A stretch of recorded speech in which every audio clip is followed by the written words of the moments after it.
Bonjour, alors la question du jour c'est comment faire passer un reproche. Quand on veut faire un reproche à quelqu'un, bien la plupart du temps, notre intention est bonne. On veut bonifier la relation, on veut l'aider à changer, on veut exprimer en quoi son attitude nous a dérangé. Bref, quoi qu'il en soit, notre intention est la plupart du temps bienveillante. Sauf que quoi, vous savez très bien comment la plupart du temps ça termine, et bien ça finit comment? La personne se vexe, se braque, du coup nous on lui dit mais t'es susceptible, on ne peut plus rien te dire, et finalement bref, au lieu de bonifier la relation, ça l'a entachée, puis surtout ça n'a pas apporté ses fruits puisque la personne en face n'est pas prête à changer plus que ça. Alors regardez, dans notre paracha, eh bien Moshe Rabbeinu va nous donner le secret d'un bon reproche. Tout d'abord, nous sommes à l'entrée vraiment du peuple juif en Eretz Israël. Et après 40 ans que Moshe a accompagné le peuple, la sortie d'Égypte, lui a enseigné la Torah, eh bien, il va leur dire une dernière chose. C'est quoi cette dernière chose? Eh bien, il va leur dire une parole est une parole. La parole a du poids. Lo yachel devaro, kechol hayotse mipiv yaase. On ne doit pas profaner notre parole, tout ce que l'on dit, on doit le faire. Alors évidemment, cela implique en premier lieu de respecter nos promesses, c'est ça ce que ça veut dire. D'accord? Les promesses qu'on a fait aux autres, même les promesses qu'on s'est fait à nous-mêmes, respecter nos engagements. Mais de manière générale, eh bien, de donner du poids à notre parole. Et regardez comment Moshe Rabbeinu va nous donner un exemple édifiant où chaque mot compte, chaque virgule compte, chaque mot percute et chaque mot transforme. En quelques lignes, vous allez voir, on a servi sur un plateau d'argent l'art du reproche. Et en fait, on va voir comment un reproche peut rapprocher, comment une remontrance peut remonter. En fait, nous avons deux tribus, la tribu de Gad et de Réhouven, qui demandent un lopin de terre mais à l'est du Jourdain. Alors on s'étonne, mais pourquoi vous ne voulez pas rentrer en Israël? Pourquoi vous voulez rester à l'est du Jourdain? Eh bien ils répondent, ici nous voulons construire des parcs pour nos brebis, nos bétails et nos familles. C'est-à-dire que quoi? En fait ils disent d'abord le bétail, d'abord le business et la famille après. Et ça n'échappe pas à Moshe. Et en fait, quand il va leur répondre, il va leur dire « D'accord, votre demande est accordée. Construisez des villes à l'est du Jourdain, il n'y a pas de problème, pour vos familles et votre bétail. » Vous avez remarqué, il a inversé le sens de façon très subtile. Il leur a fait un reproche.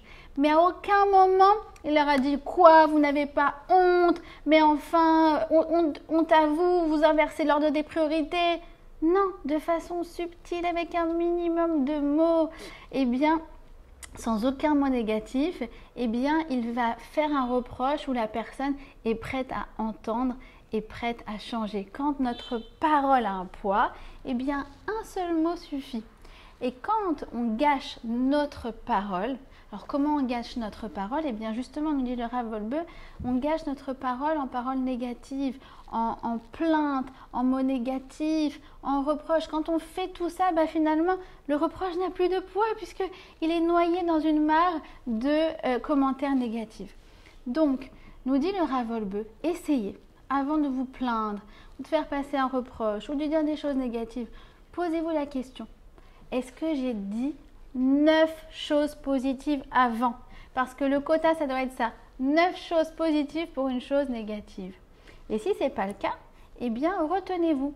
Attendez, dites 9 choses positives. Il a fait beau aujourd'hui, cet enfant s'est bien comporté. Ah, mon client ne m'a pas donné du fil à retordre. Ma patronne m'a confié de nouvelles responsabilités. Et en fait, une fois que vous avez dit des choses positives, et bien là, vous pouvez faire passer votre reproche, vous pouvez faire passer vos plaintes, vous pouvez faire passer vos mots négatifs. Mais vous verrez que la plupart du temps, vous n'avez même plus envie de dire des choses négatives. Je le sais parce que je l'ai testé. Et donc, vous allez vous rendre compte tout simplement que la parole est un trésor qui construit. Et du coup, vous n'aurez plus envie de la salir ou de l'abîmer. Bien sûr, évidemment, l'idée, c'est de ne pas faire la politique de l'autruche et de ne jamais rien dire. Parce que, en général, vous savez très bien que ça termine par une explosion nerveuse. D'accord? Mais souvenez-vous, le quota, ça doit être ça. Et je vais terminer par une histoire magnifique qui nous a été racontée par Rav Jacobson lorsqu'il était petit. Lorsqu'il était petit, il était dans une école où en fait, eh bien, la cour de récréation donnait sur le toit de la maison d'un vieil homme. Cet homme était un rescapé de la Shoah et les enfants s'amusaient à le tourmenter en marchant très très fort sur son plafond et ça l'effrayait terriblement. Et un jour, eh bien, cet homme parle au père du Rav Jacobson, qui était donc alors enfant et qui faisait partie de cette bande d'enfants. Et il lui raconte ses tourments, sa souffrance, etc. Et le père comprend que son fils en fait partie. Il arrive à la maison, il ne dit rien à son fils. Il s'adresse à son épouse et lui dit il lui raconte l'histoire de cet enfant, de cet homme qui est tourmenté, etc. Qui en plus qui a escapé de la Shoah. Et il dit à sa femme, s'il te plaît, prépare-moi à manger des gâteaux et je vais aller avec un enfant et puis je vais lui apporter. Et puis il réfléchit comme ça, soi-disant, et là il se tourne vers donc, le Rav Jacobson qui était encore petit, il dit tu veux venir avec moi peut-être? Et donc en fait ils ont préparé un petit sac et puis ils ont été ensemble et ils ont apporté au vieux monsieur ce sac qui les a remerciés et leur a dit que vraiment eh bien, ça lui faisait du bien de voir qu'il y avait du soutien alors qu'en ce moment eh bien, il passait cette épreuve difficile avec ses enfants qui le tourmentent. Et bien à ce moment-là, Rav Jacobson s'est dit à partir de maintenant, je vais devenir le protecteur de ce monsieur. Et si quelqu'un ose piétiner du pied de façon très très forte au-dessus de son toit la cour de récréation, eh bien il aura affaire à moi. Il est devenu le gardien de la maison du vieux monsieur sans jamais avoir entendu un quelconque reproche. Donc vous comprenez que vraiment le secret pour donner du poids à notre parole, c'est d'abonder en paroles positives. Et après, vous verrez que c'est ce qui va venir propulser tout le reste.